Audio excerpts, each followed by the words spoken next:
अस्सलाम वालेकुम, नमस्कार, सत श्री अकाल एंड गुड इवनिंग। मैं हूं अर्ज़ू काज़मी और हमारे साथ हैं जी वसीम अल्ताफ साहब। बहुत शुक्रिया सर कि आज आप आए, थैंक यू सो मच। बहुत मेहरबानी। सर बार बार कहा जा रहा है कि पाकिस्तान जो है वो दोनों बॉर्डर्स क्योंकि एक्टिव हैं ऑलमोस्ट एक तरह से, अफगानिस्तान का भी और भारत का भी। तो कहा जा रहा है कि जी दोनों तरफ से अटैक्स हो सकते हैं। क्या हम इस काबिल हैं कि हम ये टू फ्रंट वॉर जो है इसको संभाल सकें? क्या इसको रोकने का कोई तरीका है? क्या हमें अपने आप को हमारे अपने अंदर कोई ऐसी बातें जिसे हमने करेक्ट करना चाहिए, या कि बस ठीक है हम लड़ लेंगे? दुनिया के 103 ममालिक को और कवर करता है। ये 129 एयर सर्विसेज को कवर करता है, जिसमें army, air force, navy, this and that. और ये न्यूज़ वीक में रिपोर्ट आई है, and that is very interesting report by the way. अगर ये देखा जाए, India overtakes China in the world air force ranking. Drone attacks हुए हैं। मैंने कंफर्म किया है, म्यांमार में एक रेजोनेंट न्यूज करके एक वेबसाइट चलाते हैं उन्होंने भी इस खबर को है वो चाइनीज एयरफोर्स से आगे चली गई है। चाइनीज क्या कहते हैं? चाइनीज कहते हैं कि भाई ये कैसे मुमकिन हो सकता है। अब डिस्कशन शुरू हो गई हैं। इंडियन मीडिया ने भी इसके ऊपर बड़ी बात की है कि जितनी भी मिलिट्रीज हैं, जिसमें चाइनीज जो एक्सपर्ट हैं, वो कह रहे हैं कि रियल कैपेबिलिटीज एस्टैब्लिश करें। जो पेपर के ऊपर चीजें हैं वो नहीं। सो वो कह रहे हैं there is a miscalculation, और इससे हाइप क्रिएट हुई है। ये जो न्यूज़ वीक में रिपोर्ट आई है अफगानिस्तान, इंडिया के अंदर, वह तब ये वादा किया था उनके साथ। और ये अभी उन्होंने, गवर्नमेंट ने रिस्टोर कर दिया है टेक्निकल मिशन का, एम्बेसी का वजह से। अब ये एम्बेसी है। और कहते क्या है इंडिया कि जी हम कमिटेड हैं to the sovereignty of Afghanistan. Sovereignty से मुराद पाकिस्तान को पैगाम दिया जा रहा है कि भाईजान आपको हम हमला नहीं करने देंगे।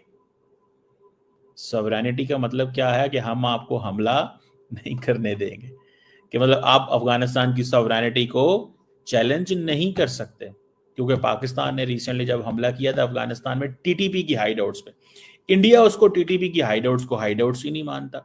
वो कहता नहीं, ये अफगान तालिबान की जगह है, घर है, जगह हैं, बच्चे हैं। सकती नहीं होनी चाहिए। तो आपको लगता है कि वाकई में ये बड़ा खतरनाक सिलसिला है अगर हिंदुस्तान पाकिस्तान एक दूसरे को धमकियां देते रहे, हम ये कर देंगे और हम ऑपरेशन 2 कर देंगे, और यहाँ से हम बोले हम ये कर देंगे?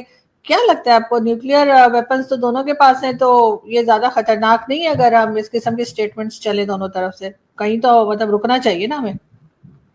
देखिए, सबसे पहले तो जारदीर, खोबान, यामची, दालताला, खापले, कोरनी। लेकिन अगर आप बात कर रहे हैं कि जंग होनी चाहिए, जंग ना तो किसी मुल्क के लिए अच्छी है, ना मईशत के लिए अच्छी है। मतलब मोस्टली लोगों को बात की समझ आ चुकी है, और बड़ी बात ये एग्जांपल्स हमारे पास मौजूद हैं। 4 जंगें हमने करके देख ली। नुकसान शायद दोनों तरफ पे हुआ होगा, लेकिन ज्यादा नुकसान किसे हुआ? हम लोग ना अपनी आने वाली नस्लों को पता क्या कहते हैं, इंडिया साडा दुश्मन है, तुसी और ऐसे हथियार चुको। हम ये क्यों नहीं कहते? उससे हमने मीठे होके उससे प्यार बिजनेस भी करना है, और उसको कहना है कि हम आपके भाई हैं। बड़े 1947 से पहले हमारा एक ही कबीला था, हम एक ही थे सारे। हम पाकिस्तानी, हम बड़े सगीर के जो लोग थे, पाको हिंद एक ही था। अब जो दुनिया, ये बॉर्डर का जो रास्ता है ना, ये हमने ना खुद बनाया है। और ऐसे बॉर्डर बनने के बाद ऐसा जा रहा था, तो उसी वक्त खबर यह आई है कि भारत ने सर्जिकल स्ट्राइक की है म्यांमार पर। जी हां, यह खबर मिल रही है, और इसी को लेकर अपडेट्स ये भी आ रही हैं कि भारत ने ड्रोन अटैक किया है। अब इस खबर की वास्तविकता क्या है, या क्यों अटैक किया गया है, या इसके पीछे की वजह क्या है, ये समझने की कोशिश करेंगे। मेरे वरिष्ठ सहयोगी पंकज प्रसून मेरे साथ जुड़े हुए हैं। पंकज जी, दिवाली वो दोनों बॉर्डर्स क्योंकि एक्टिव हैं ऑलमोस्ट एक तरह से, अफगानिस्तान का भी और भारत का भी। तो कहा जा रहा है कि जी दोनों तरफ से अटैक्स हो सकते हैं। क्या हम इस काबिल हैं कि हम ये टू फ्रंट वॉर जो है इसको संभाल सकें?